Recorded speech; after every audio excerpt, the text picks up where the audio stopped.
One's really just tactical and simple. And somebody taught me this and I love the answer to it, but what's the fastest way to tell if an AI tool is worth the monthly cost? For me, it's if it will accept my credit card. I spend too much on these AI Chris, tools. Chris is not judicious about what he signs up for. Well, because like I am right now really just trying to learn as much as I can. And there's this engineer, I promise you that this will relate to the point that I'm trying to make here. There's a engineer named Steve Yegi. He's worked for gigantic tech companies. He's a really interesting thinker about technology, and he knows engineers at a lot of different spots. And last Monday, not yesterday, but the previous one, the 13th, he posted on Twitter X about a conversation that he had with somebody at Google, in engineering at Google, and said that basically Google's AI adoption is more or less the same adoption of John Deere, where there's, how did he describe it? Most of the industry has the same internal adoption curve: 20% agentic power users, 20% outright refusers, people who won't use it, 60% still using Cursor or an equivalent chat tool. It turns out Google has that curve too. And people were up in arms about it. Google actually responded to this, saying like they have lots of people using these agentic tools. How dare you say this? Tools. Yeah. And so just yesterday, he posted a follow-up saying that the point he was trying to make is that these agentic tools are really important. He wasn't trying to pick on Google, but he's continued to hear from engineers at Google and just employees at Google that one of the things that is keeping them from mass adoption is that they're being forced to use Gemini. This is what he's reporting. Everybody except the engineers working in DeepMind, which is like the AI heavy portion of Google, have to use Gemini, and the DeepMind engineers can use Claude code. And so this has apparently been a discourse inside Google. And one of the ideas from the organization was, oh, well, then we should just have everybody use Gemini. And that apparently caused such an uproar inside of Claude code, or of DeepMind, that they were like, you cannot do this. We're going to keep using Claude code. And that was dropped. Why does this matter to the question of what's the fastest way to tell if an AI tool is worth the monthly cost? We're at the point right now where, especially if you haven't been using AI tools so far, the fastest and only way to tell is to just use it and see if you can replace something that otherwise would have cost you time or money. And that's what I was going to say. Like, as a small business owner, you know what your time is worth. Like, I hope, you know, like you're likely, maybe you're in an industry where you're billing hourly, but you're probably not. But you should have some idea of what your time is worth to make sure that you're spending it wisely.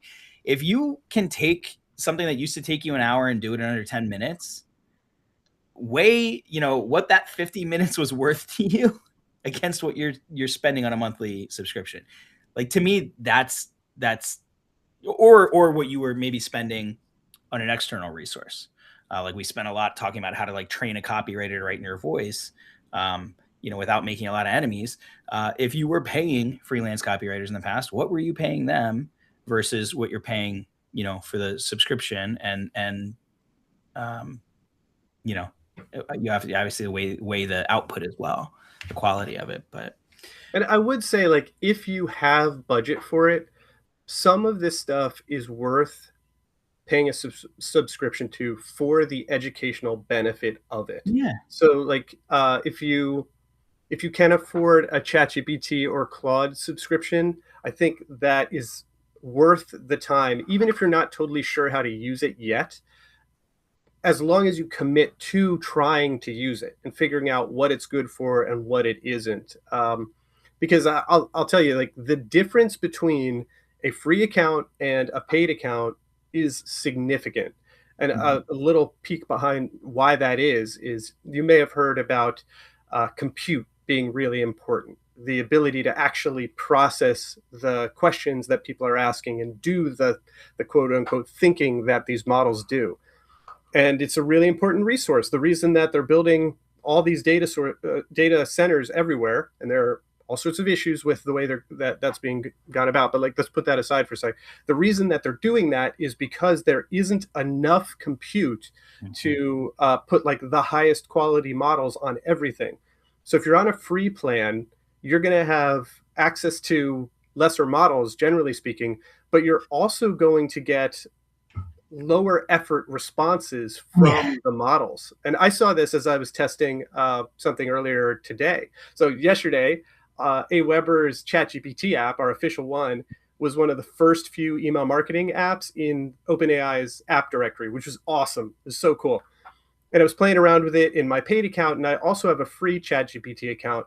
And ChatGPT on my free account would inconsistently pick up the app, not just our app, but Canva as well. I connected Canva to my free account, and sometimes it would use the app and sometimes it wouldn't.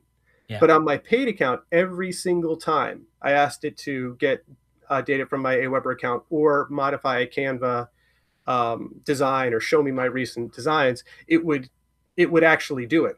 And I think they're not, a lot of this stuff is very like opaque, but I think it's probably because they're trying to moderate the amount of resources they spend on free accounts. It's prioritization.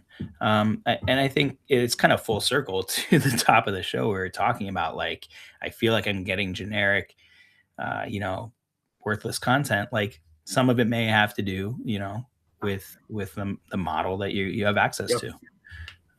So yeah, it's worth seeing, how that cost stacks up against how you may have been doing it previously too. I hate, it typically outweighs, the prior model.